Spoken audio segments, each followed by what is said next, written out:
Bonsoir.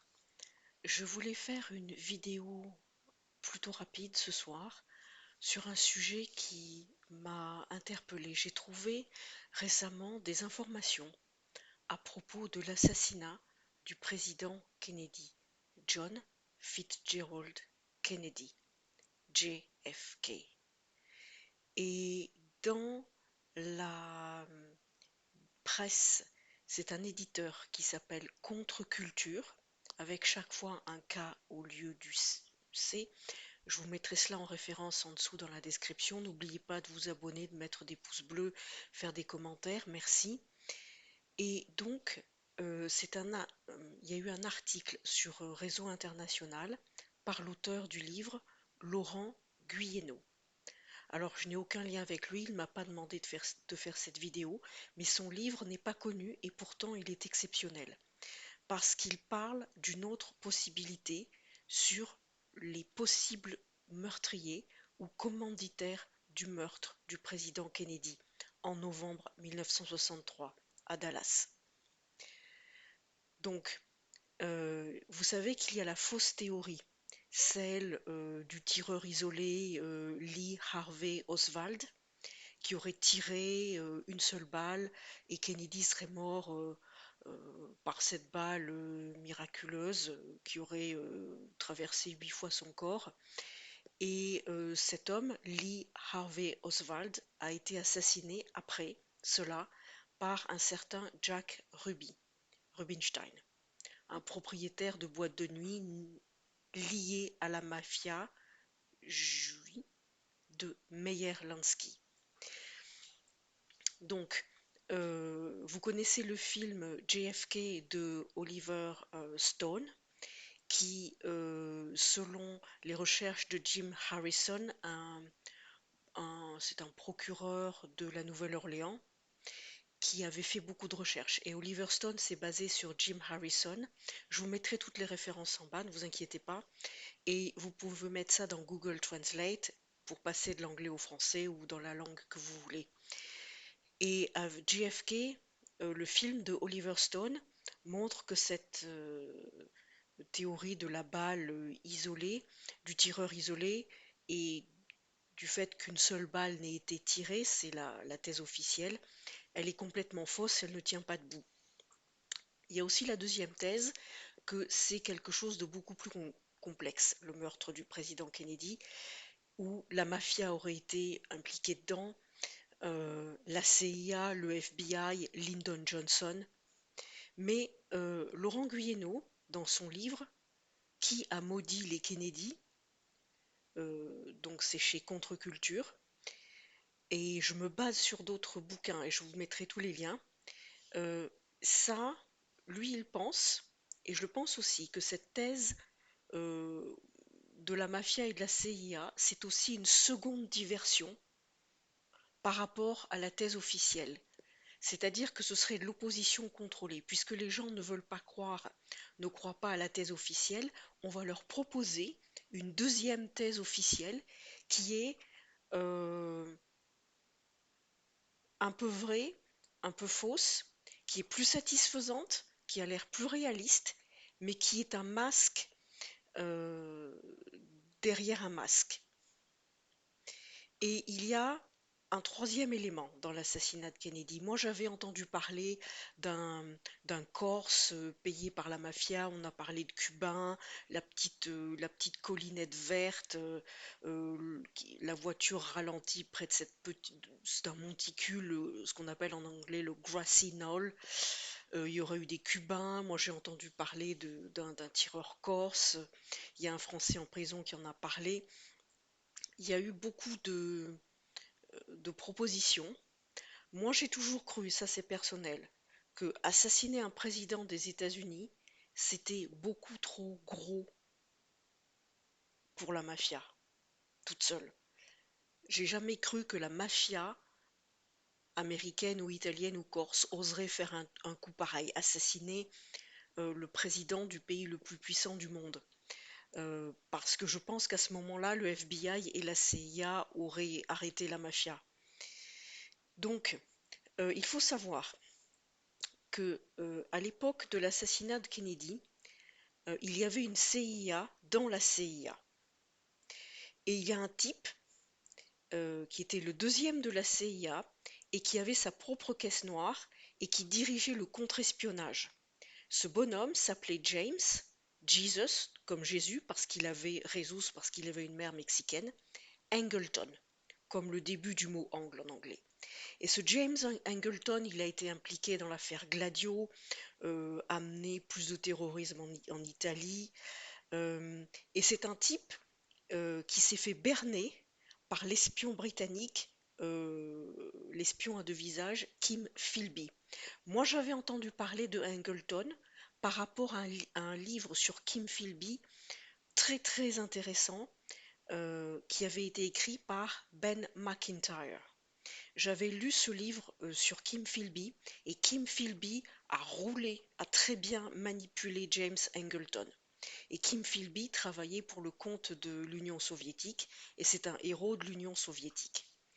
Donc, le contre-espionnage américain, en fait, ce type-là, James Jesus Angleton, était un ami d'Israël. Donc, il faut noter aussi qu'à partir, euh, Kennedy va être remplacé par Lyndon Johnson. Et à partir de Lyndon Johnson, la politique américaine va s'aligner complètement sur celle d'Israël, ce qui n'était pas le cas avant, et on a fait passer le président Kennedy pour un ami d'Israël, ce qu'il n'était pas. Il y a plusieurs éléments très importants. Euh, Jack Ruby était, ça commence par un J, et par les deux arrière-grand-mères de Lyndon Johnson aussi. C'était un lettre J. Donc, on a souvent dit oui, c'est à cause des civil rights. Kennedy voulait donner l'égalité des droits, l'égalité totale aux Noirs américains. Il voulait arrêter la ségrégation, que tout le monde puisse s'asseoir où l'on veut dans un bus, les Noirs à côté des Blancs, que les Noirs et les Blancs aillent dans les mêmes écoles. Martin Luther King a été assassiné et on dit que Kennedy aurait été assassiné à cause de ça, que les Texans lui en voulaient, les gens du pétrole lui en voulaient, les barons du pétrole lui en voulaient, mais euh, euh, en fait, c'est pas ça. Il y a des explications qui semblent plausibles, elles ont peut-être une part de vérité, et pour assassiner un président des États-Unis, il faut un culot monstrueux, et moi je pense que la mafia, elle n'avait pas ce culot. La mafia était pas assez forte pour faire cela, à moins d'être aidée par des agences internes. Et donc il y avait ce type, le premier, le numéro un du contre-espionnage, qui a été reconnu plus tard. Il y a Laurent Guyeno dans son livre en trouve des preuves que ce James Angleton était un sioniste. Avant son assassinat, en juin 1963, le président Kennedy, le 4 juin 1963, a signé un executive order, un ordre exécutif, un ordre qui prend ordre, qui doit être appliqué tout de suite. C'est un ordre direct du président des États-Unis. C'est l'ordre numéro, c'est 4 fois le chiffre 1 et le 0. C'est l'ordre numéro 11110, 1111 et puis 0, du 4 juin 1963. Et il autorise l'émission de dollars. On revient toujours au dollar. La planche à billets. Kennedy a autorisé 6 mois avant son assassinat l'émission de dollars basés sur les talons argent. Pas basés sur l'or, mais basés sur les talons argent. Et on dit que Staline a peut-être été assassiné parce qu'il avait toujours refusé de baser le rouble russe sur le dollar américain. Parce que la richesse des États-Unis, elle s'est basée sur une chose qui est très très mauvaise, qui n'est pas du tout normale. C'est pour ça que leur endettement est, je sais plus, ce sont des trillions de dollars. Il faut au moins plus de 20 zéros. Ils impriment des billets de banque et il y a pas, c'est basé sur rien. C'est pas basé sur des vaches, sur des chars d'assaut, ni sur l'or, ni sur l'argent, ni sur des biens immobiliers possédés par les banques. C'est imprimé à partir de papier. Donc ils peuvent acheter le monde et en plus, jusqu'en mars 2023, 2022, jusqu'en mars 2022, tout devait être acheté dans les bourses du monde entier, les biens, les matériaux. Si le Japon voulait vendre du maïs à l'Inde, ça devait se faire en dollars. Donc le monopole du dollar, l'hégémonie du dollar. Kennedy avait fait quelque chose de réaliste, de bien, qui va dans le bon sens commun, pour éviter l'entêtement et revenir au réalisme monétaire. Il avait autorisé l'émission de dollars basés sur l'étalon argent. Donc ça, c'est très important parce qu'il y a pas mal de gens qui ont été assassinés pour éviter de faire des transactions en dollars. Le Kadhafi, qui voulait créer une devise africaine et ne plus faire de transactions en dollars. L'ancien président de Total, Christophe de Margerie, mort mystérieusement en Russie, voulait faire des transactions pétrolières pour les achats et la vente de pétrole et d'hydrocarbures en euros et autres devises. Depuis mars 2022, les BRICS et Vladimir Poutine tente de mettre fin à l'hégémonie du dollar et il semble y arriver, puisqu'il y a de plus en plus de transactions en yuan chinois, en roupies indiennes, etc. Je ne veux pas être trop longue, j'en suis déjà à 12 minutes, mais c'est extrêmement important. Et il faut savoir que, par exemple, à la fois Kennedy, c'était la période de la guerre froide, il y avait Cuba, il y a eu la baie des cochons. Le président, le premier secrétaire du Parti socialiste, le chef de l'Union soviétique à l'époque de Kennedy, c'était Khrouchtchev. Et les deux, et Kennedy et Khrouchtchev, admiraient le président égyptien Nasser. Kennedy aimait le nationalisme arabe.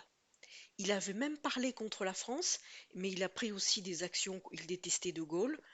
C'était aussi quelque part un ennemi de la France, il ne faut pas l'oublier. Kennedy, par exemple, avait critiqué la colonisation française en Algérie. Et Kennedy et Khrouchtchev, qui étaient pourtant en guerre froide, admiraient le président Nasser. Et c'est sous Kennedy que les Nations Unies ont pris la résolution 194. La résolution 194 des Nations Unies, c'est le droit de retour des Palestiniens sur leur terre. Le droit de retour des Palestiniens, ce qui n'a jamais été appliqué. Et Kennedy, c'était passé sous Kennedy cela.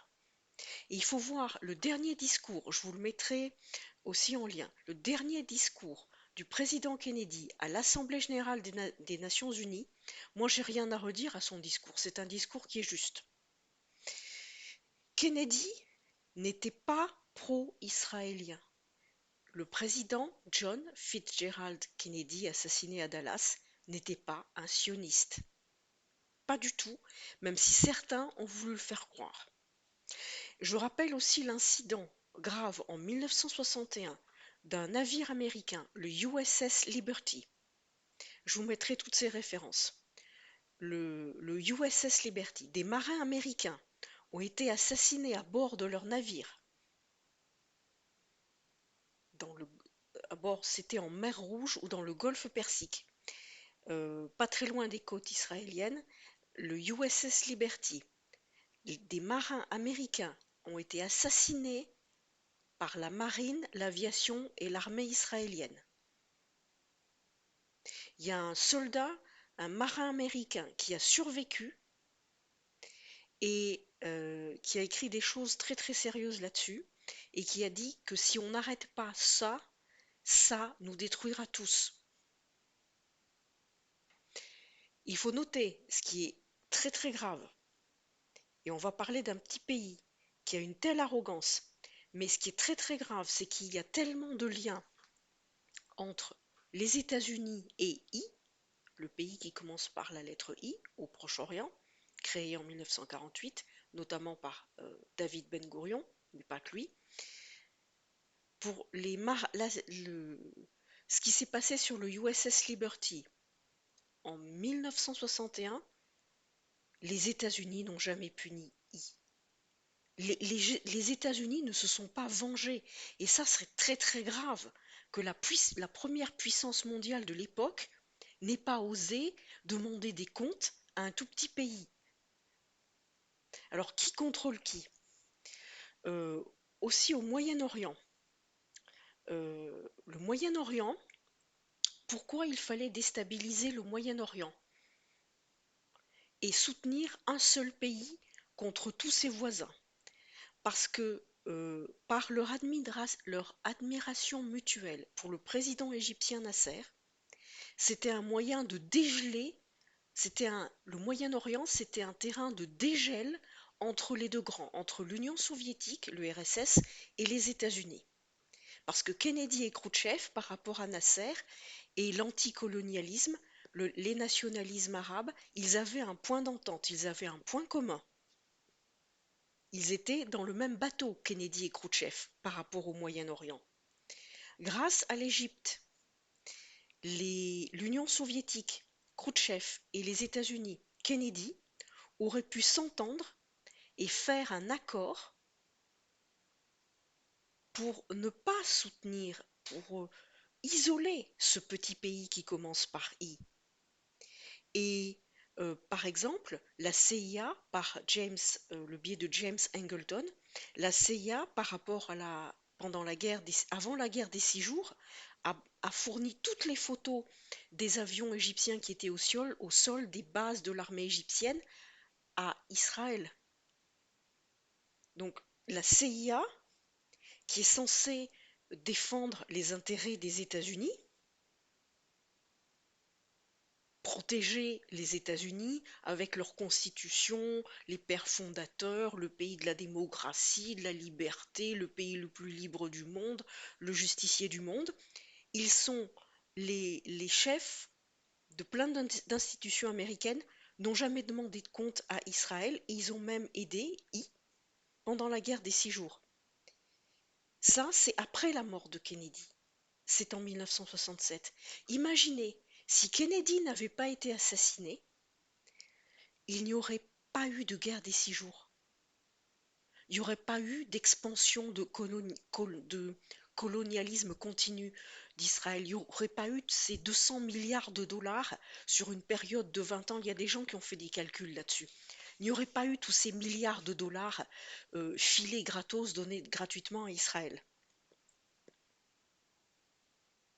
Et si son frère Robert, qui a été aussi assassiné, Robert Kennedy, qui était son ministre de la Justice, son frère, si Bob Kennedy n'avait pas été assassiné à Los Angeles quelque temps plus tard, et qu'il avait pu être aussi président des États-Unis en gardant la même ligne, il n'y aurait pas eu d'expansion sioniste. Israël serait resté un petit pays tout seul. Parce que les Américains se seraient entendus avec l'Union soviétique pour euh, soutenir le nationalisme des pays alentours. Et d'ailleurs, il faut rappeler qu'en ce moment, au Niger et dans des pays alentours, les États-Unis ont poignardé la France dans le dos. Les États-Unis, il faut le rappeler, c'est un pays qui a été inventé par la France et l'Angleterre. Il y avait des gens avant, les Indiens d'Amérique, je suis tout à fait d'accord avec ça, il y a eu un génocide amérindien, mais les États-Unis, c'est un pays qui a été aussi inventé par la France. Et c'est un pays qui est anti-français, qui est anti-européen par bien des aspects, mais sur ce point-là, euh, lisez le livre de Laurent Guyénot, Qui a maudit les Kennedy chez Contre-Culture. il ne soutient pas mes vidéos, je ne le connais pas, je n'ai rien à voir avec lui, il ne m'a pas demandé de promouvoir son livre, mais c'est vraiment sidérant, parce que derrière l'assassinat de Kennedy, ce que dit ce livre, c'est au-delà, il y a la CIA, mais je vais parler maintenant euh, des désirs d'avoir la bombe atomique de l'État d'Israël. Juste avant l'assassinat de Kennedy, Israël voulait que les États-Unis, David Ben-Gourion voulait que les États-Unis aident Israël à avoir les moyens de fabriquer l'arme nucléaire. Israël voulait l'arme nucléaire au temps de David Ben-Gourion. Avant la mort de Kennedy, avant l'assassinat de Kennedy, il y a cette fameuse centrale nucléaire dans le désert qui s'appelle Dimona, Dimona. Cette vidéo, elle est plus longue que prévu, mais de toute façon, c'est tellement passionnant, il faut sortir tout ça. Le président Kennedy a dit non à Israël. Kennedy a dit non à Ben-Gourion. Kennedy ne voulait pas qu'Israël ait l'arme nucléaire. Et c'est pour ça qu'ils l'ont assassiné. C'est pour ça qu'ils lui en ont voulu à mort, à lui et à son frère. Et dès que Kennedy est mort, Lyndon Johnson est au pouvoir et il y a un alignement total sur Israël. Euh, il y a eu des preuves après, il y a eu des recherches qui ont été faites. Il y a des agents, des infiltrés qui ont volé des produits et du matériel pour faire une bombe et ils ont réussi à voler ça aux États-Unis et à transférer ça vers Israël. Et maintenant, Israël a l'arme nucléaire. La France a participé aussi. Mais c'est très très grave. Parce que ce que révèle ce bouquin, et ça ne passe pas sur les grands médias, ça devrait passer à tous les 20 heures du monde, que Israël, le Mossad et David Ben Gourion, oui, le vieux monsieur avec les cheveux blancs euh, tirés vers le haut, qui est d'ailleurs un juif né dans l'ancienne Prusse orientale. Il était né à Königsberg, en Prusse orientale, un pays euh, créé par les chevaliers teutoniques, fondé en partie par un roi de Bohême, Otakar II, le roi de fer et de sang. Les gens de la République tchèque actuelle ont été impliqués dans ça. C'était vers la fin du Moyen Âge. Et pour créer la Prusse orientale, ils ont assassiné tous les païens baltes qui étaient là. Et c'est dans cet endroit, qui s'appelle aujourd'hui, c'est une région externe de la Russie, qui s'appelle l'oblast de Kaliningrad. C'est dans cet endroit que David Ben Gourion est né. Et c'est un juif polono-lituanais ou russe. C'est un juif askénaze. Il n'a jamais été en camp de concentration et dans les années 1920, il étudie en Turquie avec un autre bonhomme assez connu qui s'appelait Ben Zvi, Zvi, ZVI, et il y a une photo de lui à l'université d'Ankara portant le fez, le chapeau turc. Et ce type-là, c'est lui, c'est les recherches qui ont été, c'est cette troisième thèse, c'est cette troisième théorie, c'est lui qui a ordonné la mort de Kennedy. C'est Ben Gourion qui a fait assassiner Kennedy. Donc ça va encore plus loin que le FBI, que la mafia ou les Cubains ou des. Il y avait commandité. Donc je vais vous faire un lien aussi vers le visage et la biographie de l'assassin de Kennedy. Et vous pouvez faire tourner cette vidéo. C'est très important par rapport à ce qui se passe dans le monde en ce moment, parce que Il faudrait que les Américains se réveillent aussi. On peut pas continuer comme ça. Et le marin américain qui a écrit ce livre sur l'incident du USS Liberty en 1961 a dit, j'ai vu la bête, si on ne l'arrête pas, ils nous détruiront tous. Parce qu'avec ce qui se passe au Proche-Orient en ce moment, ils essaient de créer la Troisième Guerre mondiale. Et en plus, la Suède a été assez bête pour rentrer dans l'OTAN. Ça veut dire que les Américains vont mettre leur armée, leurs missiles nucléaires dans les 17 bases suédoises. Mais moi, je comprends pas le roi de Suède, où il fait partie de